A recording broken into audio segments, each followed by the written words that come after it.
Velkommen til din hurtige guide til opsætning af Vision Cloud robotplæneklipper. Vi gennemgår, hvad der er i kassen, hvordan du installerer ladestationen, hvordan du forbereder din græsplæne, forbinder appen, opdaterer firmwaren, kortlægger din græsplæne og opsætter grundlæggende klipning. Lad os komme i gang. I kassen finder du robotplæneklipperen, batteriet, ladestationen, strømkablet, monteringsskruer, pløkker, undbrakonøgle og brugermanual. Sørg for, at du har alle disse dele, før du begynder. Installation af ladestationen.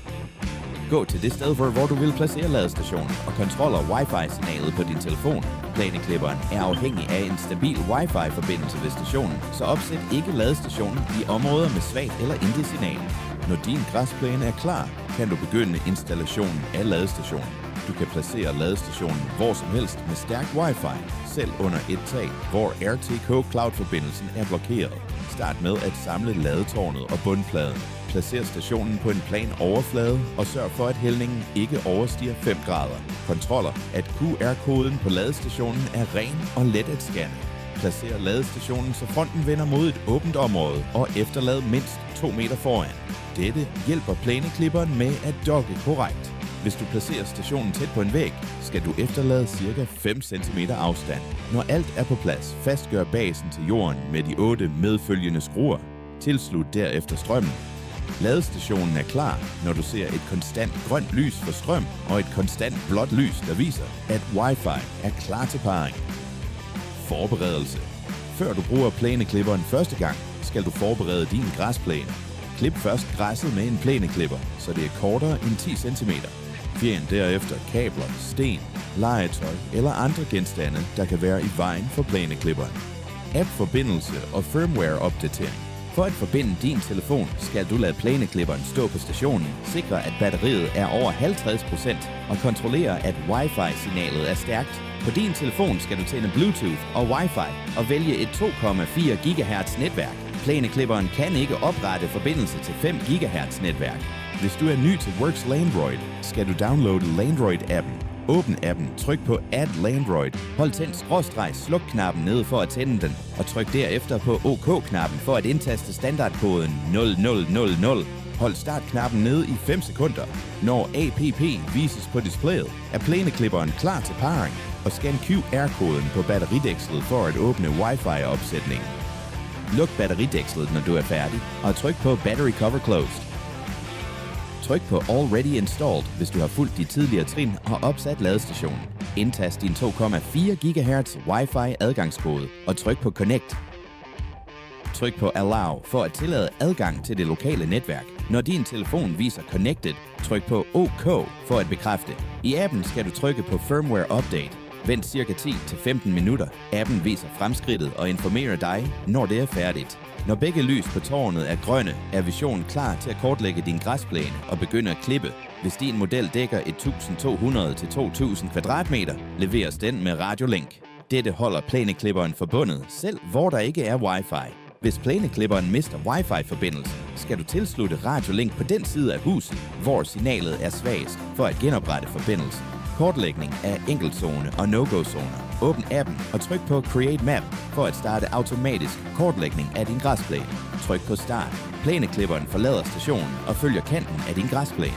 Du kan gå ved siden af for at sikre, at den følger grænsen korrekt. Hvis ladestationen er placeret uden for græsplænen og lidt væk fra græsset, vil plæneklipperen bevæge sig lidt frem, efter du trykker på Create Map, og derefter stoppe, fordi den endnu ikke har nået græsplænen.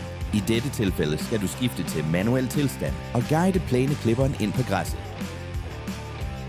Når den er på græsset, skal du skifte tilbage til automatisk tilstand for at fortsætte kortlægningen. Hvis plæneklipperen kører udenom en forhindring eller mister kanten, skal du skifte til manuel tilstand, rette banen og derefter skifte tilbage til automatisk tilstand. Når kortlægningen er færdig, vender plæneklipperen tilbage til siden af ladestationen. Hvis der er et område, du vil undgå, såsom et blomsterbed eller en dekoration, kan du oprette en no-go-zone. I appen skal du trykke på Add More og vælge No-Go Zone. Flyt plæneklipperen til startpunktet og tryk på Reach Start Point. Guide derefter plæneklipperen med uret rundt om området. Når du er færdig, så skal du trykke på Done og bekræfte med Complete Mapping. Tryk på Mow Now for at begynde at klippe, eller Go Home for at sende den tilbage til stationen. Kortlægning af flere zoner. Hvis din græsplæne har flere områder, kan du forbinde dem ved at oprette en sti. I appen skal du trykke på Add More og vælge Path. Flyt plæneklipperen til starten af passagen og tryk på Reach the Start Point. Guide plæneklipperen gennem passagen indtil den når det næste område. Når den når frem, skal du trykke på Done for at gemme stien.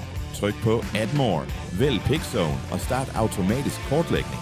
Når kortlægningen er færdig, og plæneklipperen vender tilbage til startpunktet, skal du trykke på Complete Mapping. Gentag dette for andre zoner. Når alle zoner og stier er opsat, skal du trykke på Mow Now for at klippe hele græsplænen. App-indstilling. Hvis du kun vil klippe et bestemt område, skal du vælge One Time Cutting, vælge zonen og trykke på Start. Plæneklipperen kører derhen og begynder at klippe. Når Smart Trim er aktiveret, bruger plæneklipperen AI til at afgøre, hvor tæt den skal klippe langs kanterne. Den justerer automatisk for enten at gå lidt over grænsen eller blive tæt på kanten, hvilket reducerer uklippede områder. I menuen Schedule indstiller du de dage og tidspunkter, hvor plæneklipperen skal køre. Når det er planlagt, starter plæneklipperen automatisk. I Cutting Pattern vælger du, hvordan din græsplæne skal se ud. Vælg en naturlig finish med tilfældig klipning eller rene striber med et planlagt mønster. Du kan også ændre vinklen på striberne. For mindre modeller justerer du klippehøjden direkte på maskinen. For større modeller justerer du den i appen, hvis layoutet af din græsplæne ændrer sig. For eksempel, hvis du fjerner en busk eller flytter et blomsterbed, kan du opdatere kortet. Tryk på Map Edit, vælg Modify og guide plæneklipperen langs den nye grænse. Den opdaterede sektion erstatter det gamle kort. Sådan opsætter du din Vision Cloud Robot Plæneklipper. Vision Cloud ser, tænker og forstår din have for en nem installation direkte fra kassen.